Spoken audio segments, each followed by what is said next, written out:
¿qué tal? Bienvenidos una vez más a Recurso Natural. Un programa que lleva ya 3 años mostrando algunos problemas que tenemos a nivel del ambiente, pero sobre todo subrayando que hay soluciones. Y para hoy tenemos un montón de cosas. Esto sería el simulacro que uno hace desde una embarcación, ¿sí? Uno cree que en realidad la contaminación es como que va pegada a la orilla, y no es así. Todo ese juego, esa dinámica, hace que se mezclen todos esos contaminantes y se distribuyan en un área de impacto mucho mayor que la que uno cree y sospecha. Nosotros venimos desarrollando varios proyectos de investigación, en realidad forman parte de una línea en la cual tratamos de entender el efecto de la actividad económica más difundida en las yungas, que es la explotación forestal. Se me ocurrió armar manto después de un viaje, que me enamoré del norte y quise encontrar un vínculo que me lleve a viajar más seguido y a conectar con la gente del lugar. En realidad de lo que me enamoré es de una cultura diferente y ahí surgió la idea de hacer tejidos. Y hoy arrancamos con un tema que nos preocupa especialmente a quienes vivimos en Buenos Aires. Cuando hablamos de aguas contaminadas siempre pensamos en el Riachuelo, en el Reconquista, pero no nos olvidemos que tenemos al Río de la Plata contaminado desde hace un montón de tiempo. ¿En qué estado de contaminación se encuentra? Yo particularmente no lo sé. Por suerte está con nosotros Cecilia Elía, nuestra testigo urbano que anduvo hurgando, investigando el tema de Mérida. Cecilia, ¿cómo estás? Muchas gracias. ¿Cómo estás vos? ¿Bien? Bien, todo bien hasta ahora. Hace muchos años, Edu, que expertos en la materia nos vienen diciendo que la escasez de agua dulce va a ser uno de los principales retos que la humanidad va a tener que afrontar en los años venideros, ¿verdad? La contaminación y la falta de agua potable lo que hace es limitar el desarrollo, impacta de manera ultra negativa en la vida de los seres humanos, de millones de seres humanos, y según datos oficiales de UNICEF, provoca la muerte de 4.000 chicos al día. La contaminación del Río de la Plata, particularmente de eso vamos a hablar hoy y en este informe, es la historia de uno de los ríos más contaminados del mundo. De hecho, es una historia de los ríos, de los 10 ríos más contaminados del mundo, junto al Ganges en la India, lo tenés, ¿no? Más o menos lo que es, bueno, estamos en esa misma lista, al Nilo en África o al Danubio. Vale la pena decir también que de este río contaminado, el Río de la Plata contaminado, es donde extraemos el agua que potabilizamos y después tomamos. Qué lindo. Bueno, para tener una idea más clara y precisa de todo esto, veamos este informe.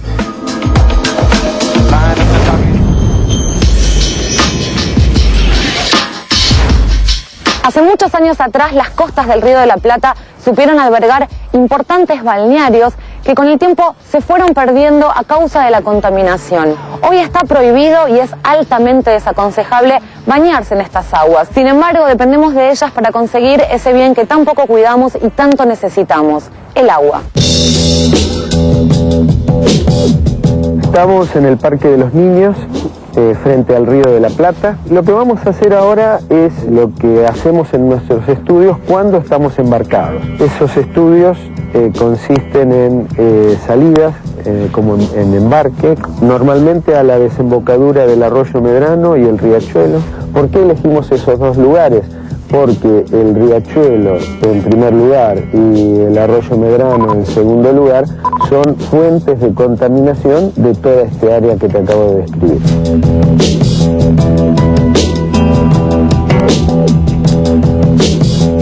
¿Por qué empezamos? ¿Por dónde empezamos? Vamos para tomar la muestra. Bueno, vale. Esto sería el simulacro que uno hace desde una embarcación, ¿sí? Las tomas de muestra se pueden hacer desde la costa hacia el canal del Río de la Plata. Nosotros normalmente buscamos que la pluma de los contaminantes que entran por los arroyos ya se mezcle con el Río de la Plata y tratamos de ver hasta dónde llega mezclada ese agua. Uno cree que en realidad la contaminación es como que va pegada a la orilla y no es así. El Río de la Plata es un estuario, tiene un régimen de mareas. Todo ese juego, esa dinámica, hace que se mezclen todos esos contaminantes y se distribuyan en un área de impacto mucho mayor que la que uno cree y sospecha. Ese es el objetivo de nuestros estudios, ver que los contaminantes viajan.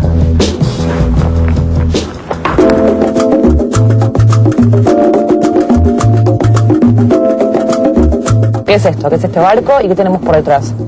Bueno, este es el barco laboratorio que tiene AISA y la misión justamente del barco es poder monitorear lo que para nosotros es nuestra materia prima, que es el agua del Río de la Plata. Esta embarcación tiene las características que tiene montado una serie de equipos que a través de sensores miden de manera online la calidad del agua sobre la cual vamos navegando. Te vas a encontrar con 4 tableros de calidad, los cuales de forma continua, por medio de estos sensores, va registrando la calidad de agua por donde vamos navegando. Tenemos de oxígeno 10, la conductividad 8.6. Son condiciones bastante normales, sí. ¿no? Hoy por hoy el río se encuentra, debido a la estacionalidad, en una condición, y al estar tan apartado de la costa, en una condición propia del cuerpo principal, de lo que serían las características propias del Río de la Plata.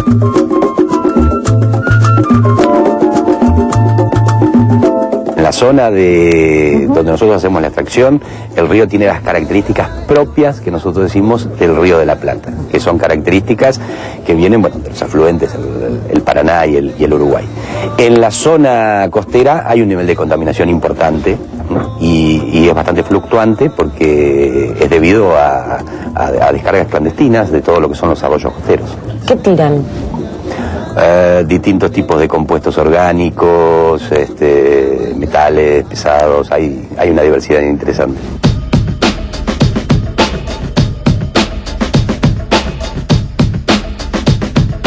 Claudio está haciendo parte de la rutina de realizar extracciones de muestras para complementar el muestreo propio que realiza el barco laboratorio. Para compensar ese monitoreo, realizamos extracciones para llevarlas al laboratorio central y que le hagan una batería de análisis determinado. Si yo tengo el recurso contaminado, tengo que gastar más dinero en potabilizar el agua para darle otros usos. Parte de ese costo implica tener que irse cada vez más lejos de la costa a, digamos, levantar el agua que después se va a potabilizar. Por ejemplo, hay una torre toma que está muy cerca de la costa, hay la torre toma 2 que se usaba años atrás y luego se construyó la torre toma 3 que es la que hoy está en uso. ¿Por qué? En la medida en que fueron pasando los años, la contaminación costera fue avanzando y hizo necesario que retirar la toma a una mayor distancia de la costa. A mayor contaminación es mucho más costoso el proceso de potabilización. Claramente. ¿No? No solamente que es más costoso, sino que las plantas potabilizadoras están diseñadas para tratar un agua del Río de la Plata. No están diseñadas para tratar un desagüe industrial. Entonces vamos a usar este otro equipo, que es un turbidímetro, que lo que hace es medir la turbidez. El Río de la Plata es un río que naturalmente tiene una gran cantidad de partículas.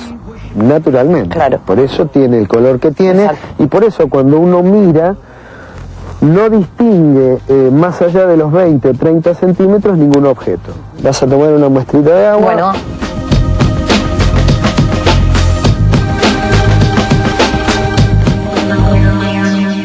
Tiene 32,5 unidades de turbidez. Es un agua que está entre estas dos turbidez. Este valor de turbidez es su condición natural. Comparado, por ejemplo, contra un agua del riachuelo, y el riachuelo puede tener 60, 70 de turbidez. Ahora vamos a tomar ese otro electrodo.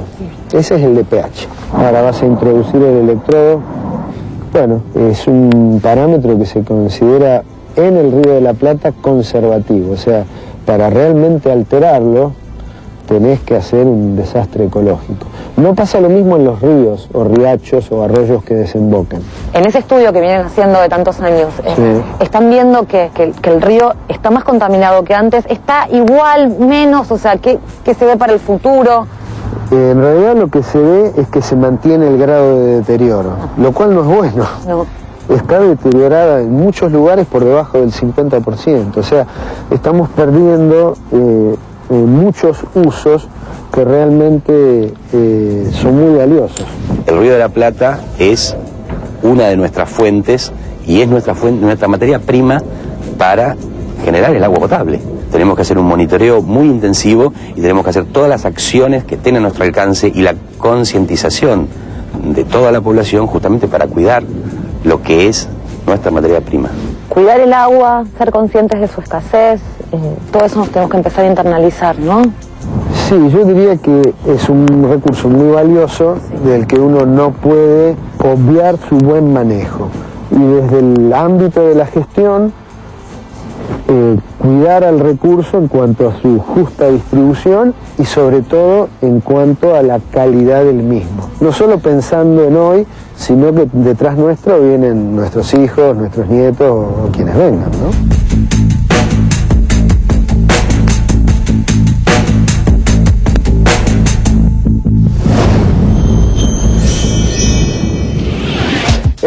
Se comparaba con la contaminación del río Ganges. El Ganges por lo menos tiene como un sentido místico, religioso, ¿no? El de La Plata ni siquiera, llegaron los conquistadores por ahí, o sea, todo mal.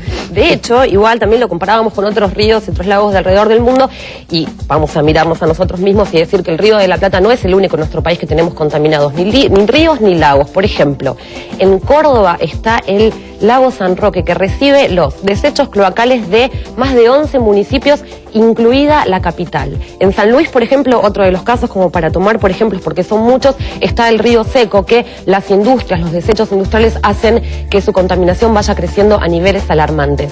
De manera así resumida, son tres las principales causas que contaminan ríos y lagos de nuestro país y de todo el planeta Tierra, que son los desechos cloacales, los desechos industriales y la basura domiciliaria, la basura que todos nosotros generamos todos los días.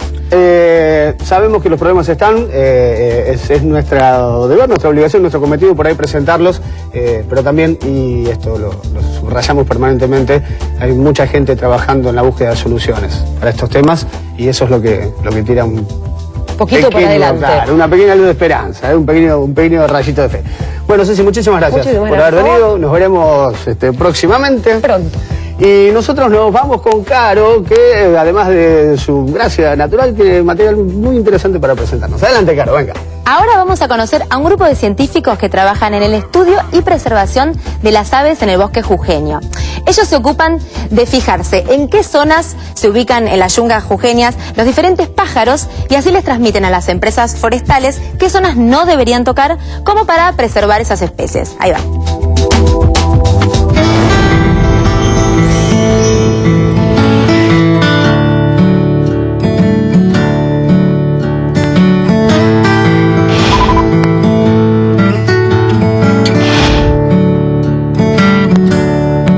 Nosotros venimos desarrollando varios proyectos de investigación, en realidad forman parte de una línea en la cual tratamos de entender el efecto de la actividad económica más difundida en las yungas, que es la explotación forestal.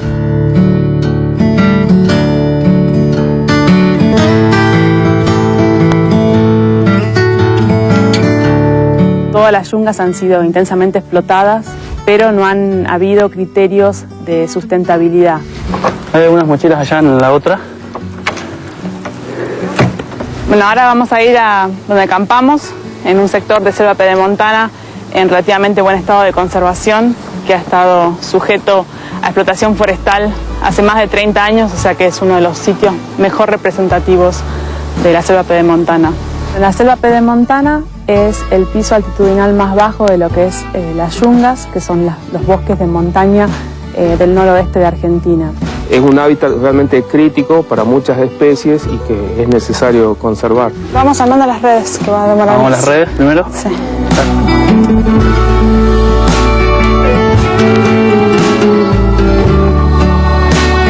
Básicamente nosotros trabajamos en el estrato de sotobosque, donde habitan más que nada aves pequeñas. Tratamos de ver qué debería dejarse en una selva bajo explotación forestal para asegurar que las especies puedan seguir estando allí por más que entren a sacar madera. Los palos, el machete, esto y las sogas.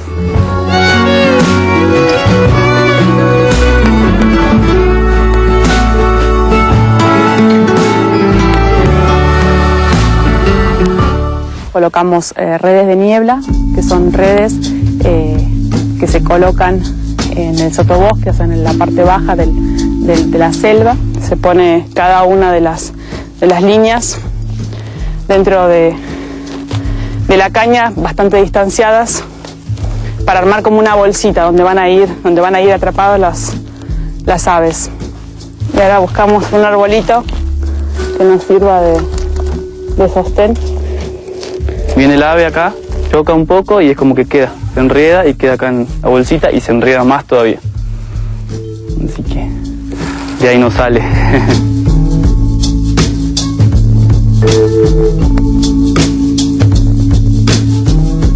En otro proyecto tratamos de entender el efecto de la explotación forestal, pero sobre todo las aves que nidifican en huecos en árboles. Estos huecos los inspeccionamos a través de una mini cámara. Mi cámara está en esta punta, un pequeño brazo.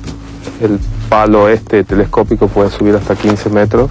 La idea es ver, digamos, qué huecos están ocupados, entonces de alguna forma podemos saber qué árboles realmente las aves usan para nidificar.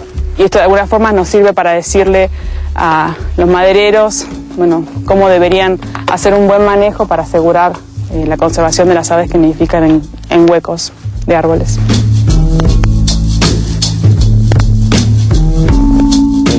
Ahí está. Acá podemos ver en el monitor, se ve bastante bien la forma del hueco. Estas son las paredes y tendrías el fondo, ¿no? Justo este hueco no es un hueco muy profundo, probablemente no sea de los mejores para que usen las aves que nidifican en cavidades. Lo que hemos visto es que hay algunas especies de árboles que son más usadas, es decir, tienen de alguna forma mayor predisposición a formar buenos huecos y por lo tanto albergan una mayor cantidad o proporción de nidos, como ser el palo blanco y el roble, por ejemplo.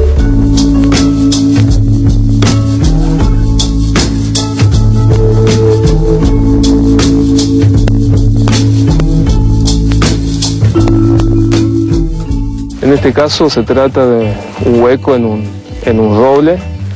El roble es un árbol típico de la selva pedemontana que por su valor forestal prácticamente ya está en peligro de desaparecer. Hay muy pocos ejemplares y en algunos casos, como en la provincia de Jujuy, está prohibida la corta y comercialización de la especie. Este es un muy buen hueco porque tiene una forma bastante cilíndrica, tiene una abertura, una entrada muy pequeña. Entonces eso de alguna forma puede evitar a veces depredación. Si bien estamos ahora chequeando y revisando los nidos, esta no es la época ideal para encontrar las aves nidificando, así que por lo tanto en esta época es bastante difícil encontrar un hueco activo.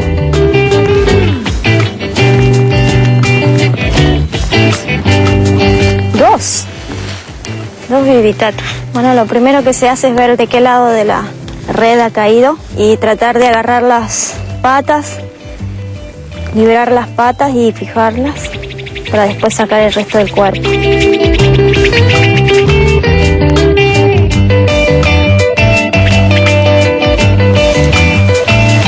Una vez que tenemos el ave, la ponemos dentro de bolsa para poder trasladarla a un lugar más seguro, para poder tomarle todas las diferentes medidas y poder marcarla.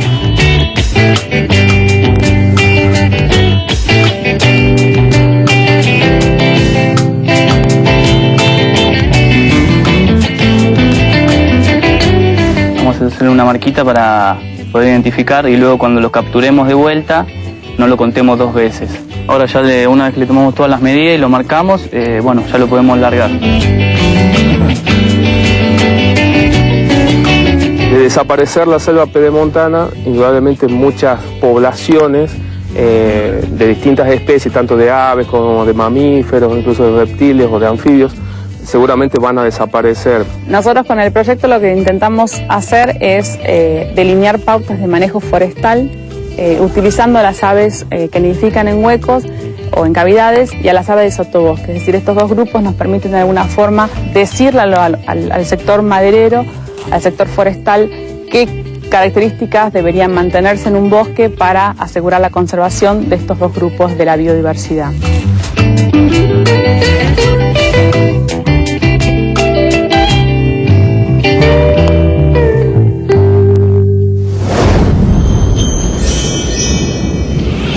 Buen trabajo el que están realizando en Jujuy. Me gustó. De esto hablaba antes cuando decía que había gente buscando soluciones y que por ahí era importante subrayar ese trabajo. Ahora nos vamos a un corte chiquito así y volvemos, ¿no? Sí, tenemos mucho más recursos naturales. Coloca la pintura y bueno, es un proceso, o sea, artesanal en realidad, o sea, existe una forma industrializada de hacer esto. pero no es el caso. Esta tela es muy dura para agarrar la pintura, con lo cual hay que ser un poco obsesivo.